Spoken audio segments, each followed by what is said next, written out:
So I recently sat across from a founder last year who's doing about 8 million a year. And I asked him one question. If you vanished for the next 90 days, no phone, no email, no text, what happens to your business? And he started laughing. And it's the type of laugh when you ask anyone a question that is simple in nature, but complex in its answer.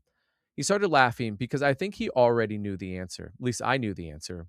It would fall apart. And I think it's a question that a lot of entrepreneurs avoid asking because what it brings the focus back into is that he actually didn't just build a business. What he really did was he built a really expensive job that happens to sign 40 paychecks. And I think the reason why entrepreneurs avoid this question is that because they realize the one person to blame is themselves. This entrepreneur, he built it that way on purpose. And in the start of that conversation, and as he was answering that conversation or that question, is that he was starting to realize it. So if any part of you just felt that exact same way in your stomach, in your heart, just stay with me because that probably means your business can't run without you. And the real reason isn't the one that everyone's been selling you. Hey, I'm Ben Laws. I built 5 successful companies, coached hundreds of founders, acquired businesses, exited businesses,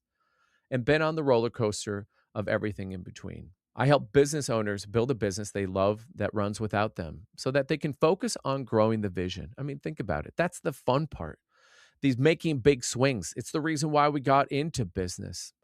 And most importantly, is build a business where they actually get to go back to doing the things they're actually great at. So let's kill the obvious answers first, right? You've heard it hundreds of times.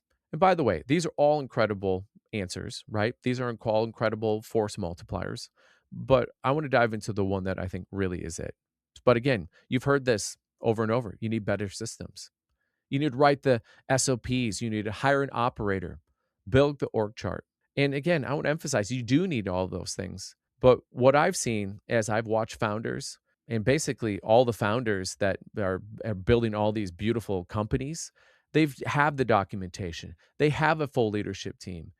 And you know what the crazy thing is? They still end up being the bottleneck because they are avoiding the one thing, right? Those are all things that are tactical. Those are transactional. Still, what I believe is the one real decision runs through all of this because it was never about the org chart. It was a story you've been telling yourself about what being needed means.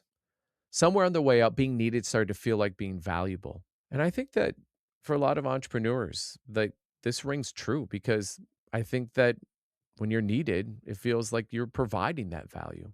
But I want to be really clear. I believe that those two things are different. Being busy is not the same as being productive. Being needed is not the same as being valuable. I think a lot of entrepreneurs get that tangled up because for years, the business paid you to be that person, right? With all the answers, to be the firefighter that, in terms of the swoop in when there's a fire and put it out. When you think about it, when you started, that was the whole job.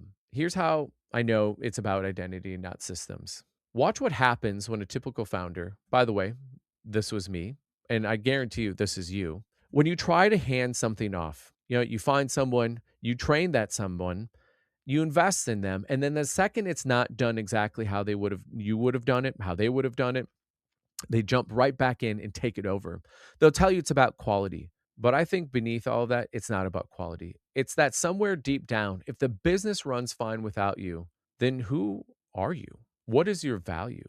What are you to anyone else? What I found is that when your business runs like this, what you've accidentally built is a hero worship culture. Everything flows through you. Everyone waits on you. And honestly, a little part of you probably loves it when you hear the applause because deep down, it makes you feel that you matter. But here's a really important, I think, a really, really important nugget. A real leader builds the opposite of that, a hero creating culture where the whole job becomes making other people the hero, where your whole job becomes when other people receive the applause that is your applause.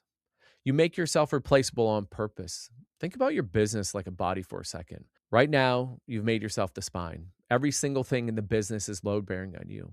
Pull that out, and boom, the whole thing collapses in a pile. But the goal is never to be a stronger spine. The goal is to build a body that can stand, walk, run, and jump without you holding it upright every single day. So now let's look at the real work. The thing you get warned, you never get warned about going into business. These are the things that you hop on, Instagram, and it's all about like, hey, I got some AI. We can actually build SOPs to really find freedom. I mean, to truly, deeply find freedom. And I'm talking about the type of like time where you get to do what you want when you want, the financial, where money now instead of becoming a stressor becomes a tailwind, the location, or quite frankly, whatever that freedom looks like for you. To really find it, truly though, a version of you has to die. Every single founder has a sacred cow. And I think that's the part that most entrepreneurs and founders don't want to have a conversation about because it means that a version of you is just going to have to end. The founder who needs or is needs to be needed for everything, the one who's first in, last out, the one who wears the exhaustion like a badge of honor, that guy or gal is who built this whole thing. Sure. You know what? Let's make sure you get your due. But at the end of the day, is it about recognition or is it about winning? Because that person cannot be the one who scales it, and they definitely can't be the one who sells it. And I think it's important that you understand and realize that letting the old you go isn't going to feel like freedom at first. It feels like a guillotine. And there's a part of that guillotine that is cutting off the oxygen to a portion of your ego. And again, that's a word that gets used a lot, but I think it's important that we understand that there's a part, like ego's awesome, but there's a part of your ego that just needs to die. And what's going to happen when you do that is you're going to feel some sense of withdrawal. You're going to feel like you're detoxing off of being important. I've sat with like hundreds of founders who finally stepped back, and instead of relief, the first thing they felt was uselessness. Guys, I got to tell you, I felt this first time when 2/3 of all the things that I used to get applause instantly got taken away from me. Most people are like, wow, you should be happy. And I got to tell you, I had about like 45 days where I felt like depressed. Felt like if I'm not this, then who the hell am I? And because, like me, other entrepreneurs and founders, they've wrapped their whole identity around being the answer. I want to be clear, that's not a weakness. That's just what it feels like when an old self dies so new one can finally show up, right? You got to clear that space off the shelf because on the other side of that is the version of who you are that gets to think again, make the big swings. I mean, think about it. Those are the things that are really fun. That actually enjoy the things you spent your life building. And I want to be clear, I know exactly what you're thinking right now. Ben, that sounds really great.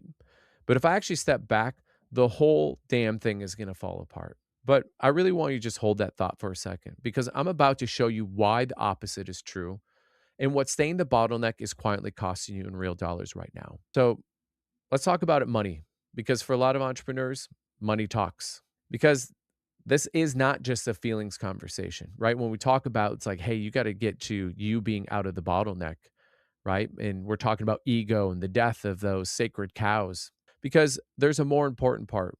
Eventually, you're going to want your business to go on without you, right? So when you think of that time to sell, a business that depends on its owner is going to get punished for it hard. Owner independent businesses get acquisition offers around 71% higher than owner dependent ones.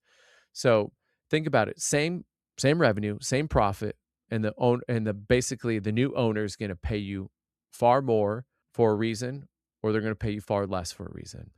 And recently, I was meeting with an entrepreneur who had bought a company about 10 years ago. He's more than doubled the revenue, yet he just got a valuation. But because he's made it so about him and about him being the answer, is that exact same business, even though he's doubled revenues, is worth like basically 50% less. So every year you stay the spine, you're not just tired, you're actively marking down the single biggest asset you'll ever sell. But forget the exit for a second.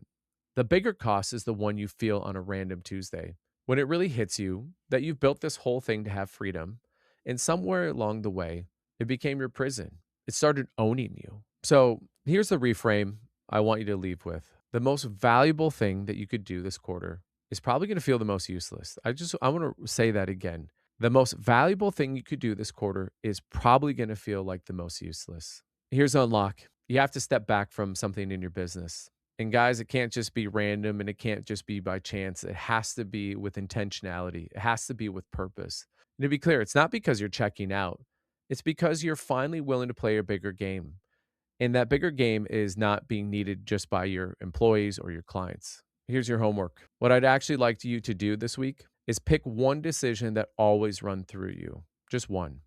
And guys, I'd also just as small tips and tricks, I'd also like you to pick the one that runs through you that you find the most exhausting. And what I want you to do is I want you to give it away to someone else on your team completely. I want to be clear. It's not the, oh, hey, I'm giving it to you, but I'm going to be checking up on you. What I'm saying, I want you to give it to them. And then I want you to pretend it never existed in your life. I want it to be the one where you go, I'm giving it to you, but run it by me first.